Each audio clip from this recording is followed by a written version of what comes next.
এই সুন্দর ପରିବେଶଟି ଦେଖୁଛନ୍ତି କେଡେ ସୁନ୍ଦର ହେଇଛି।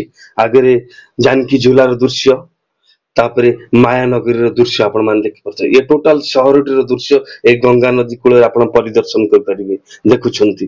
ଆଉ ଏ ହଉଛି ସେଇ ସ୍ୱଚ୍ଛ ଜଳ ରାଶିରେ ଛୋଟ ଛୋଟ ପଥର ମାନେ କେଡେ ସୁନ୍ଦର ଭାବରେ ଜଗମଗ ହେଇ ଦେଖା ଯାଉଛନ୍ତି ଆପଣ ମାନେ ଦେଖିପାରୁଥିବେ। ଏ ହଉଛି ଗଙ୍ଗା ନଦୀର କୂଳ। ଏଇ ସୁନ୍ଦର କୂଳଟି, ଏ ସୁନ୍ଦର ବାତାବରଣଟି ଆପଣ ମାନେ ଦେଖିପାରୁଥିବେ। ଆପଣ ମାନଙ୍କୁ ସ୍ୱାଗତ ମୋର ଏଇ ଚ୍ୟାନେଲରେ ପ୍ରିୟ ଦର୍ଶକ ବନ୍ଧୁ। ଆମେ ବର୍ତ୍ତମାନ ହରିଦ୍ୱାରରୁ ଆସି ପହଞ୍ଚି ଗଲୁ ସେଇ ମାୟାନଗରୀ ଋଷିକେଶରେ।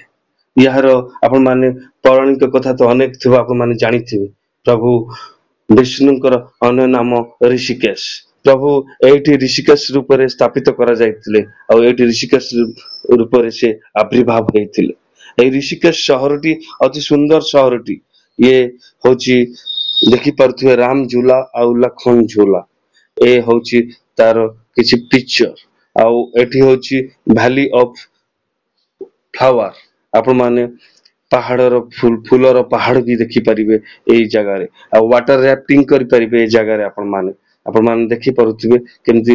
ଆଉ ଏଇ ସୁନ୍ଦର ସୁନ୍ଦର ଫୁଲର ପରିଦର୍ଶନ ବି କରିପାରିବେ ଏଇ ଜାଗା ମାନଙ୍କରେ। ଏଠି ଆପଣ ମାନେ ଦେଖୁଛନ୍ତି ସୁନ୍ଦର ମନ୍ଦିର ମାନ। ଆଉ ଏଠି ରୁଦ୍ରପ୍ରୟାଗ, ସୋନପ୍ରୟାଗ, କର୍ଣ୍ଣପ୍ରୟାଗ ଆଉ ଦେବପ୍ରୟାଗ ଏଇ ସବୁ ଜାଗା ମାନଙ୍କୁ ଯାଇପାରିବେ। ଏଇ ସବୁ ତାର ଦୃଶ୍ୟ। ଆଗକୁ ଗଲେ ଆପଣ ମାନେ ଯାଇପାରିବେ ପ୍ରଭୁ ବଦ୍ରିନାଥ ଓ କେଦାରନାଥକୁ ମଧ୍ୟ, ଧାରୀ ମାତା ମନ୍ଦିରକୁ ଯାଇପାରିବେ। ଏ ଗଙ୍ଗା ତଟଟି ଆପଣ ମାନେ ଦେଖିପାରୁଛନ୍ତି କେଡେ ସୁନ୍ଦର ପରିବେଶରେ ସଜ୍ଜିତ କରାଯାଇଛି। ଆଉ ସୁନ୍ଦର ଦୃଶ୍ୟ ମାନ ଆପଣ ମାନେ ଦେଖିପାରୁଛନ୍ତି। ଏ ହଉଛି ଆକୁ କୁହାଯାଏ ଜଗନଗରୀ ବା ୟୋଗ ନଗରୀ, ଆଉ ୟାକୁ ବି କୁହାଯାଏ ମାୟାନଗରୀ। ଏଇ ସୁନ୍ଦର ମାୟାନଗରୀଟି ଆପଣ ମାନେ ଦେଖିପାରୁଥିବେ, ପ୍ରକୃତ ବହୁତ ସୁନ୍ଦର। ଅନେକ ଭକ୍ତକୁ ଆପଣ ମାନେ ଦେଖିପାରୁଛନ୍ତି। ଖାଲି ଭାରତ ନୁହେଁ,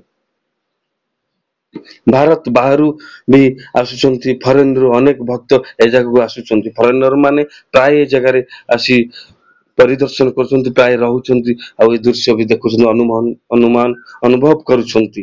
ଆଉ ଏହି ମାୟା ନଗରୀରେ ସେମାନେ ପୁରା ଶାନ୍ତ ବାତାବରଣରେ ରହୁଛନ୍ତି। ଆକ୍ଚୁଆଲି ଏହା ଚତୁଃପାର୍ଶ୍ୱରେ ବଡ ବଡ ପାହାଡ ମାନ ଘେରି ରହିଛି, ଆଉ ସୁନ୍ଦର ନଦୀ ମାନ ବହି ଆସିଛି। ଏଇ ଜାଗାଟି ଅତି ରମଣୀୟ, ଅତି ସୁନ୍ଦର। ଆପଣ ମାନେ ଦେଖିପାରୁଥିବେ ରୁଦ୍ର ମହାଦେବଙ୍କର ରୂପ, ତାଙ୍କର ଷ୍ଟାଚ୍ୟୁ, ଆଉ ସୁନ୍ଦର ସୁନ୍ଦର ମନ୍ଦିର ମାନ ଆପଣ ମାନେ ଦେଖିପାରୁଥିବେ। ଆଉ ଏଇ ଜାଗାରେ ଆଉ ଏଠି ପ୍ରଭୁ ଋଷିକେଶଙ୍କର ସୁନ୍ଦର ମନ୍ଦିର ମଧ୍ୟ ଅଛି। ଆଉ ପ୍ରଭୁ ଶିବଙ୍କର 5ଟି ସୁନ୍ଦର ସୁନ୍ଦର ମନ୍ଦିର ମଧ୍ୟ ଅଛି। ଅନେକ ମୁନି ଋଷି ମାନେ ଏ ଜାଗାରେ ମେଡିଟେସନ କରୁଛନ୍ତି, ତପସ୍ୟା ବି ରତ ଅଛନ୍ତି। କାହିଁ ପୁରାତନ ଯୁଗରୁ, କାହିଁ କୋଉ କେତେ ଯୁଗରୁ ଏଠାରେ ସେମାନେ ତପସ୍ୟାରତ ବି ଅଛନ୍ତି। ଆପଣ ମାନେ ଦେଖିପାରୁଥିବେ। ଆମେ ମାନେ ଏଇ ଗଙ୍ଗା କୂଳର ଏଇ ସୁନ୍ଦର ଦୃଶ୍ୟକୁ ଦେଖି ଆମେ କିଛି କ୍ୟାମେରାରେ ଫଟୋ ଉଠେଇଥିଲୁ, କଏଦ କରିଥିଲୁ ଫଟୋ ଆମ କ୍ୟାମେରାରେ। ବର୍ତ୍ତମାନ ଏଇ ଯୋଉ ଦୃଶ୍ୟ ଆମେ ସବୁ ଦେଖିଲୁ, ବହୁତ ଆନନ୍ଦରେ ବିଭୋର ହେଇଯିଲୁ। ରାତି ସମୟରେ ଆପଣ ମାନଙ୍କୁ ଜଣା ପଡିବନି ଏଠି ରାତି କି ଦିନ ହେଇଛି। ଆଉ ଆଲୋକରେ ସଜ୍ଜିତ ହେଇଛି ଗଙ୍ଗା କୂଳ ଗୁଡିକ। ଏଇ ପୁରା କହିବାକୁ ଗଲେ ଏଇ ମାୟାନଗରୀଟି ପୁରା ଅତି ସୁନ୍ଦର ଭାବରେ ସଜା ଯାଇଛି। ମନ୍ଦିର ମାଳିନୀ ଏଇ ମାୟାନଗରୀ ଏତେ ସୁନ୍ଦର ନଗରଟି। ଆହୁରି ମଧ୍ୟ ଏଠି ଏଇ ଯୋଉ ଗଙ୍ଗା ନଦୀ କୂଳରେ ଆପଣ ମାନେ ଦେଖୁଛନ୍ତି, ଏଠି ଯୋଉ ରାମ ଝୁଲା ଲକ୍ଷ୍ମଣ ଝୁଲା ହେଇଛି, ଏଇ ବାଟ ଦେଇ ରାମ ଲକ୍ଷ୍ମଣ ଗତି କରିଥିଲେ, ତାଙ୍କ ନାମରେ ବି ନାମିତ କରାଯାଇଥିଲା। ଏଇ ଋଷିକେଶ କୂଳରେ ସମସ୍ତେ ଏଠିକି ପ୍ରାୟ ଆସନ୍ତି ଯୋଗ କରିବା ପାଇଁ। ଏ ସାରା ବିଶ୍ୱରେ ପରିଚିତ ଏଇ ଯୋଗ ନଗରୀଟି। ଏଇ ଉତ୍ତରାଖଣ୍ଡରେ ଅବସ୍ଥିତ ଏଇ ଯୋଗ ନଗରଟି। ଏଇ ସୁନ୍ଦର ନଗରଟିର ଚତୁଃପାର୍ଶ୍ୱର ଦୃଶ୍ୟ ଆପଣ ମାନଙ୍କୁ ଆମେ ବୁଲି ବୁଲି ଦେଖଉଛୁ। ବର୍ତ୍ତମାନ ଚାଲନ୍ତୁ ଆମେ ଯିବା ମଧୁବନକୁ। ଏଠାରେ ଗୋଟେ ଜାଗାର ନାମ, ସୁନ୍ଦର ବାତାବରଣ। ଏଇ ଜାଗାଟି ମଧୁବନ। ଏଇ ମଧୁବନଟି ଅତି ସୁନ୍ଦର ପରିବେଶରେ ସଜ୍ଜିତ। ଆପଣ ମାନେ ଆସନ୍ତୁ, ଆଜି ଦେଖେଇବା ରାମାୟଣର କିଛି ଦୃଶ୍ୟ ଆପଣ ମାନଙ୍କୁ। ହନୁମାନଙ୍କ ଦ୍ଵାରା ରଚୟିତ କରାଯାଇଥିବା କିଛି କାଣ୍ଡ, ଆଉ ହନୁମାନ କରିଥିଲେ କିଛି ଖେଳ। ଏଇ ଜାଗାରେ ଆପଣ ମାନଙ୍କୁ ଆସନ୍ତୁ ଦେଖେଇବା। ଆଉ ଏଇ ପାଚିରିରେ କଏଦ କରାଯାଇଛି ପ୍ରତ୍ୟେକ କାହାଣୀ, ପ୍ରତ୍ୟେକ ଦୃଶ୍ୟ ହନୁମାନଙ୍କର ସେ ରାମାୟଣ ସମୟର। ଇଏ ତାଙ୍କର ପଞ୍ଚମୁଖୀ ମୂର୍ତ୍ତି। ଇଏ ହଉଛି ଯୁଦ୍ଧ ସମୟର ତାଙ୍କର ଏଇ ମୂର୍ତ୍ତିଟି। ଏଇ ଯୁଦ୍ଧ ସମୟର ମୂର୍ତ୍ତି କେଡେ ସୁନ୍ଦର ଭାବରେ ଦେଖନ୍ତୁ ଲାଇଟ ରେ ସଜ୍ଜିତ କରାଯାଇଛି। ଏଇ ମୂର୍ତ୍ତି ଗୁଡିକ କେତେ ସୁନ୍ଦର ଭାବରେ ସଜ୍ଜିତ କରାଯାଇଛି। ଆଉ ଏଇ ଦୃଶ୍ୟ ଗୁଡିକ ବହୁତ ବଢିଆ ଲାଗିଲା। ଆପଣ ମାନେ ଏଇ ଜାଗାକୁ ବି ଆସନ୍ତୁ ଦେଖନ୍ତୁ। ଆଉ ଏ ହଉଛି ପ୍ରଭୁ ଲକ୍ଷ୍ମଣଙ୍କୁ ଶକ୍ତିଭେଦ ଯେତେବେଳେ କରାଯାଇଥିଲା ଗନ୍ଧମାର୍ଦ୍ଦନ ପର୍ବତକୁ ହନୁମାନ ଉଠେଇକିରି ନେଇ ଆସିଥିଲେ ସେଇ ଦୃଶ୍ୟଟି ଆପଣ ମାନେ ଦେଖିପାରୁଥିବେ।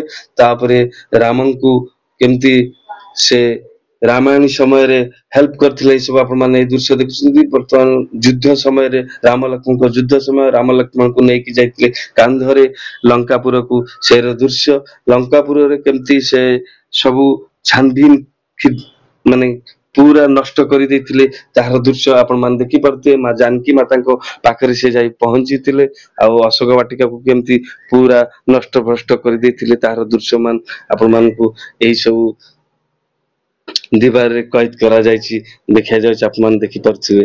ଆଉ ଏହି ସବୁ ମଧୁବନର ରାତ୍ରି ସମୟର ଦୃଶ୍ୟ ଗୁଡିକ ଅତି ସୁନ୍ଦର ଥିଲା ଆପଣ ମାନେ ଦେଖିପାରୁଥିବେ କେଡେ ସୁନ୍ଦର ସୁନ୍ଦର ଲାଇଟ ରେ ମଧୁବନଟି ସଜ୍ଜିତ କରାଯାଇଥିଲା।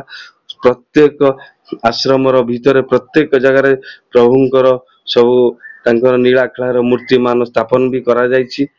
ଆଉ ମଧୁବନ ଟିକେ ଅତି ପୁରା ସୁନ୍ଦର ମାୟା ବହୁତ ସ୍ୱର୍ଗପୁରୀ ଭାବରେ ତାକୁ ସଜ୍ଜିତ କରାଯାଇଛି।